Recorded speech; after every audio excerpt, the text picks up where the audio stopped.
Hello and welcome to the Paul Green Comedy PaulCast for October 30th, 2024. This is episode 308. Happy Halloween Eve. Stand-up comedian, actor, improviser, and dreamer Paul Green coming to you, sharing my journey, thoughts, and insights of what it's like to pursue a dream out there. And all the ups and downs, the sideways, the victories, the defeats, the learnings, as I am learning them in real time. So, happy Halloween to all of you. I'm not actually a big Halloween guy. Probably a little surprising because, I think maybe actors, performers, maybe it would seem that we would be way into Halloween, and probably a lot of us are. This guy is not, but I think that's just kind of generally, I'm not a big holiday person as I've gone into my adult years. I mean, obviously as a kid, I was all about the holidays. Maybe I've become a little cynical as an adult. It seems like holidays are really geared towards having a family and kids, and, I don't have kids, never really got married. And so, as I got older in my adult years, just holidays seemed to be just kind of like a waste of money. Really? I'm just going to buy a Christmas tree and then stick it in my living room of my bachelor pad. Ain't no Santa coming here, I can tell you that. With that being said, though, I actually do have an activity for Halloween. I will be reprising my role as Lord Voldemort, the Dark Lord, he who shall not be named. And I will be doing a comedy show in character. Quite frankly, I have no idea what I'm going to do. I don't have a routine. I don't have material as Lord Voldemort. All I do is this kind of snarky, obnoxious Lord Voldemort character that kind of roasts people. So when the booker asked me if I wanted to do this Halloween show and if I had a costume or a character that I could do, I just said, well, I mean, I kind of have this Lord Voldemort thing, but I don't have material, so I guess I could just go up on stage and start making fun of the audience. So she's like, cool, let's do that. So that's what I'm doing. So we will see how that all goes tomorrow night. And yeah, it's just a weird period right now, because it's like just these random gigs and performances and opportunities are coming my way, and I'm taking as much of them as I can and just trying to find as many excuses to perform in whatever context makes sense. And here I am doing a Lord Voldemort character. You know what just reminded me? I had done this actually before. I totally forgot about this. OMG, everybody. Like, gosh, it would have had to have been maybe 2016, 2017, somewhere around there. I find out through the grapevine or whatever that I think it was the Gong Show. It's when the Gong Show was reprising its show, which ironically enough, I ended up on the Gong Show in a totally different context. But I found out about this audition, and it's like, hey, everybody, the Gong Show is just looking for weird character acts. If you have a weird character act, you can come audition at this comedy club at this time. Just show up and you can have like a 3-minute audition. So I had done this Lord Voldemort character at that gig up in northern Utah, which, by the way, for those of you who follow the podcast, you know that I was in Salt Lake City over the weekend playing Lord Voldemort up at this large Harry Potter party that's literally just put on by this doctor and his family as just a community service. And I kept saying, yeah, they've been doing it for like 10, 15 years or something like that. Come to find out, they've been doing it for 28 years. That doesn't even make sense to me. When did Harry Potter come out? 28 years ago would have been 1996.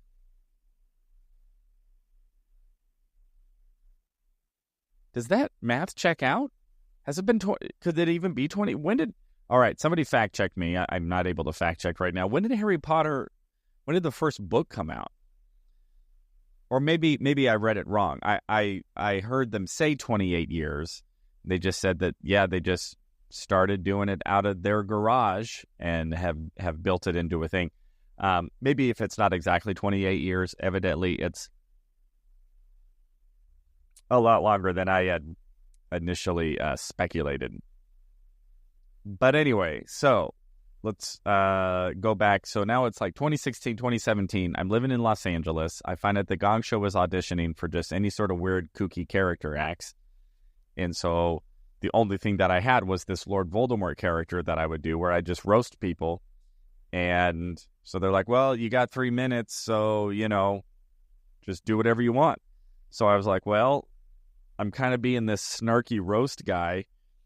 And so I actually wrote a bunch of jokes roasting the Gong Show and the judges. Not sure that was the best plan. Like, I'm going to go make fun of the people who are judging me. But I don't remember it. The only joke that I kind of remember is I made some sort of joke like, oh, wow, the Gong Show. How impressive. Why don't you call it what it really is?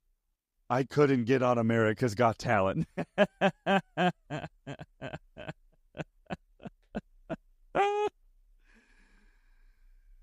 Well, it turns out I couldn't get on the Gong Show either.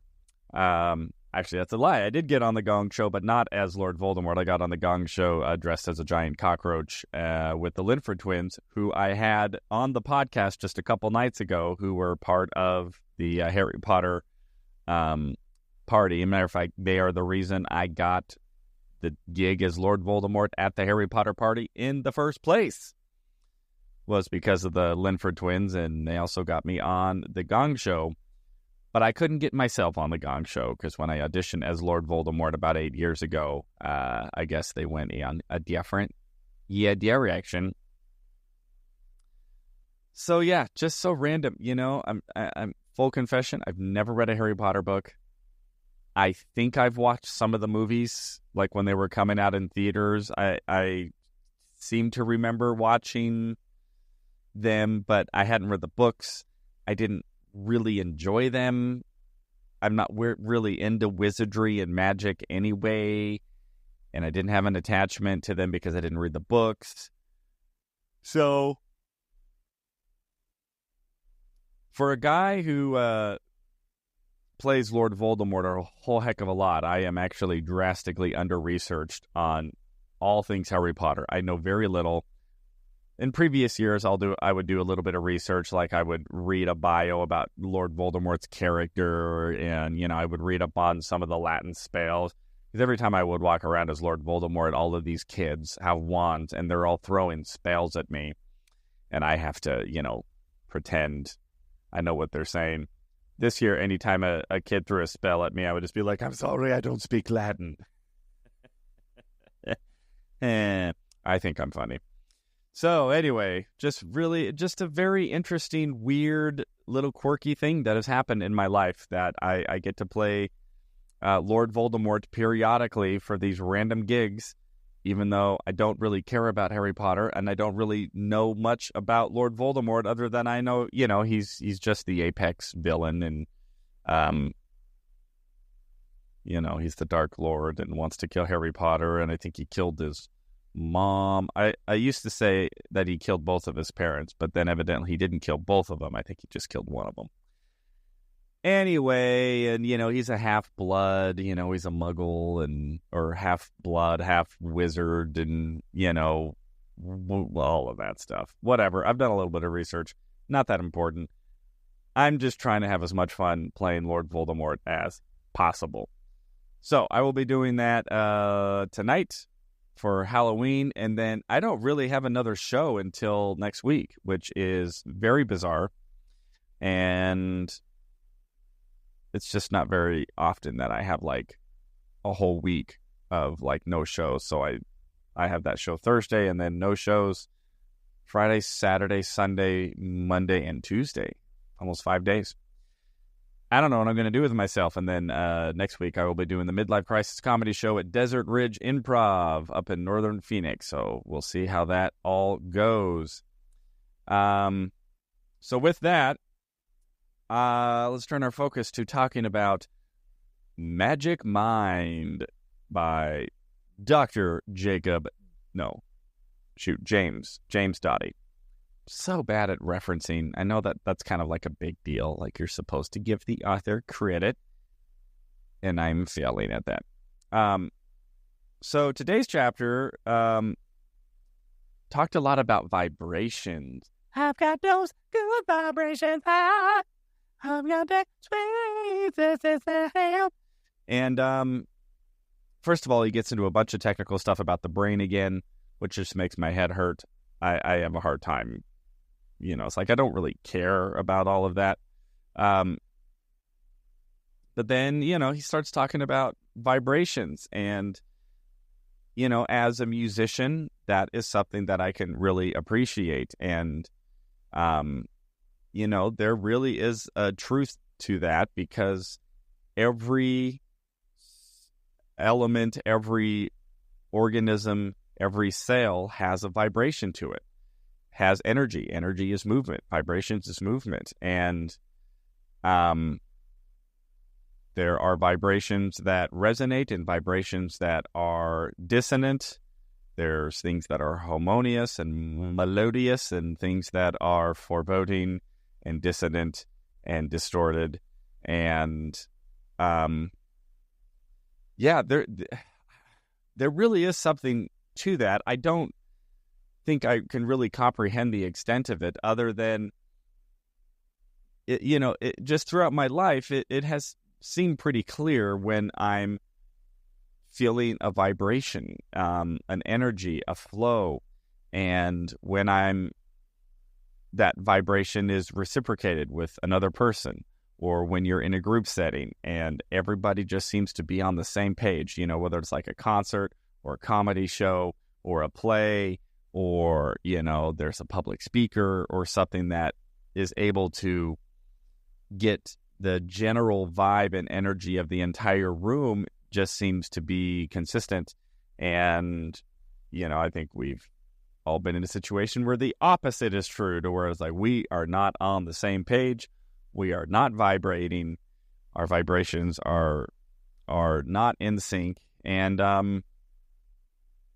in terms of going for a dream and manifesting and all of that fun stuff that I like to talk about, I mean, there really does seem to be something about putting out a vibration into the universe, whatever that means or feels like, whatever the thoughts are, whatever the energy, and then bringing those same thoughts and energies into conversations and into situations, and putting a certain vibration and energy into the work that is being done, and the joy and energy with which the work is done is all about vibrations and all about energy. And I think we see that a lot in professional sports too. You can just tell when a team is clicking, they have momentum. All of these cool little magical things happen. Little improvisations happen, in like a football play, that, the play breaks down, but they're so in sync that, the quarterback is able to run out of the pocket and, and keep the play going, and hits a wide receiver who was scrambling, like all of that sort of cool stuff. really just seems to definitely suggest that there is a vibrational energy, a certain vibe, a certain flow that underpins the human experience. And being in alignment with a vibration or being out of alignment is it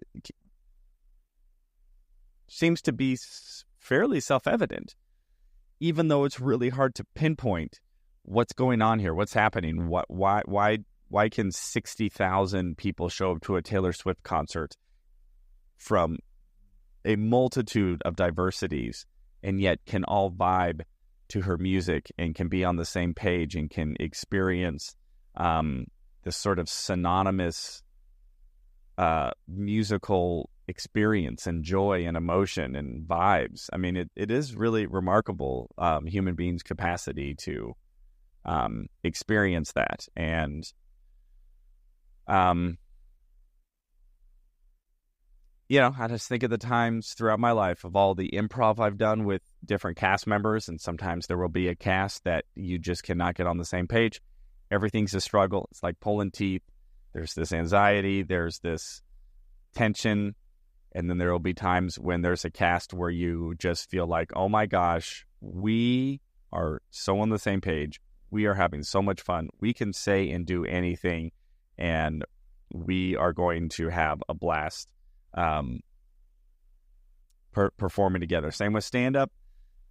Stand-up between me and, the audience. It's like, yeah, this audience and me, we are vibing. We're on the same page. There's a certain safety that happens when you can just feel the audience is on that same vibration with you, to where, what you think is funny, they also think is funny. I remember recently I was performing actually at JP's Comedy Club, my hometown club, and it was a night where I was doing a 7 o'clock show and a 9 o'clock show. The 7 o'clock show is typically very well attended and is usually great. However, for whatever reason, this 7 o'clock show, the audience just wasn't vibing. There was something off with the vibration. It just seemed like a little bit harder to get them to laugh, and the material that I had been doing for a while, just that had been working pretty well, just wasn't quite hitting as hard as it used to. It wasn't like it was bad, but it definitely wasn't as good as it usually is, especially for a 7 o'clock show. Then the 9 o'clock show comes around, and it is very thin in terms of attendance. I think we had maybe 12 people, which just feels almost vacant for a comedy show, especially with that venue size. I mean, the venue fits about 100, so 10 people, it was just kind of like one row of tables, and they were like one row removed from the stage, and so they're kind of far back. And I remember before the show thinking like, oh no, the show's going to be rough. Usually when there's that few of people, they aren't as engaged. They don't laugh as much. They're a little more self-conscious. That show ended up being one of the funnest shows, most fun shows I had done in so long. Even though it was just 10, 12 people, however few it was, this audience, every single one of them was so engaged, was having so much fun. They were laughing so loud. And I remember it, and what that does for me as a comedian is it creates this place of safety to where I'm like, oh, these people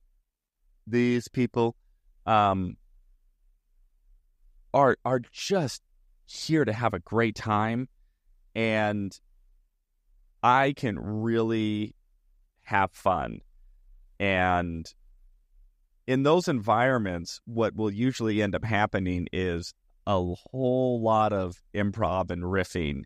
And it's like, I would do my bits, but then something would happen or whatever to where I would just start to riff or like act out or like go on these little tangents that I didn't even come close to doing in the 7 o'clock show, because the 7 o'clock show, I was a lot more like, oh, I gotta just stick with my script. I gotta be on my A game.